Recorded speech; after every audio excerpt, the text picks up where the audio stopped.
فيما يخص حزب الاستقلال، حزب الاستقلال منذ مفاوضة إكس لبان إلى الآن كان دائما يحمل هم الحدود المغربية، وخصوصا في أقاليمه الجنوبية، الصحراء المغربية، تندوف، كولوم بشار، القنادسة وسبتة ومليلية والجزر الجعفرية. Cualquier problema que surge bilateralmente lo vamos a resolver así. ¿Hago tu nombre también?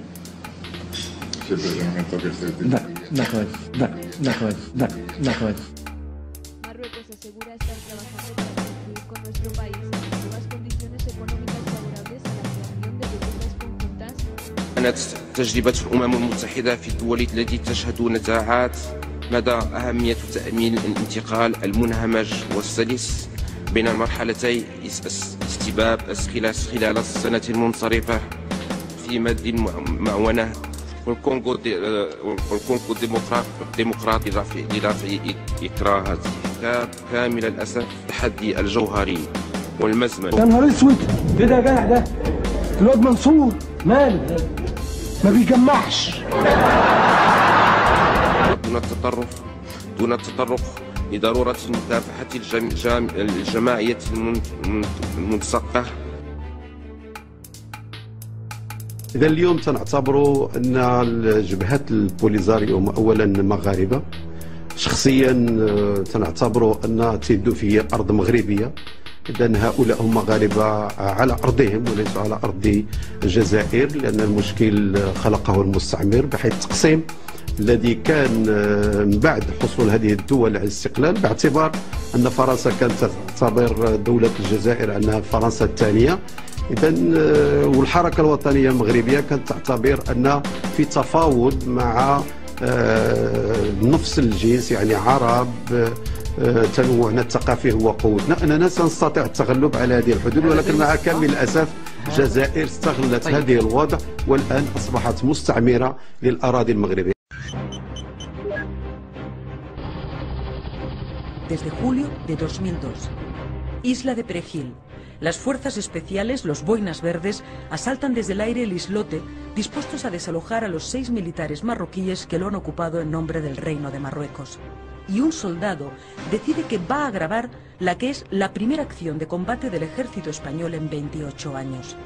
Le tiembla el pulso, pero graba cómo llegan y cómo hacen prisioneros a los 6 soldados marroquíes. Les esposan y les cubren la cara con bolsas blancas. Llega la Legión y el boina verde graba cómo colocan la bandera española en esta isla de solo 500 metros de largo por 300 de ancho. Estas imágenes no le gustan nada ni al ejército ni al gobierno y comienza la prohibición. En Perejil se apagan las cámaras. إذا على المغرب اليوم الرسمي وتواجدنا داخل الحكومة أن يطالب الآن باسترجاع المناطق المغتصبة وحدودا، وخصوصا تندوف وكولوم بشار والقنادسة، ما دام أن الحدود لا زالت غير مرسومة ما بين المغرب والجزائر، والبرلمان المغربي في تاريخه لم يصوت على ترسيم الحدود ما بين المغرب والجزائر. إذا فيما يخص الدبلوماسية الرسمية الآن تقوم بدورها، بحيث في سنوات سابقة كانت دولة إنجلترا قد تقدمت بهذا. Donc la réalité c'est ça, mais quand on parle de notre partie géographique, vous avez l'Algérie qui refuse que le Maroc intervienne, c'est son ordre qui passe d'abord et avant tout, c'est comme ça. Parce que vous n'êtes pas d'accord quoi? Parce que vous n'avez pas la même philosophie politique. Il y a des points sur lesquels on n'est pas d'accord. هل نكن عداوة للشعب المغربي؟ أبدا. ويخطئ من يسيء الظن بنا. قيل أن الشعب المغربي ساعدنا البارح وإحنا قلال الخير. إحنا دفعنا الثمن من أجل تحرير الشعب المغربي. إحنا دفعنا الثمن. ما زالوا في هذا القاعة ناس أحياء كيف تخلوا عنا. ليس الشعب المغربي الذي تخلى عنا أثناء حرب التحرير، عندما تعهدنا بأننا سنخوضها حربا شعوى حتى نطرد الاستعمار. فماذا وقع؟ وقع اتفاقيات مع الاستعمار الفرنسي، وقعد الشعب الجزائري وحده في الساحة يقاتل بكل السمات. إذا كان نكلم التاريخ ونكلم التاريخ الحقيقي، احنا دفعنا الثمن، ودفعنا الثمن غالي جدا. عشر السكان يعني 8 سنوات نتاع الحرب، التشريد، التقتيل، السجون، والناس كانت تتبحبح في ملذات العيش.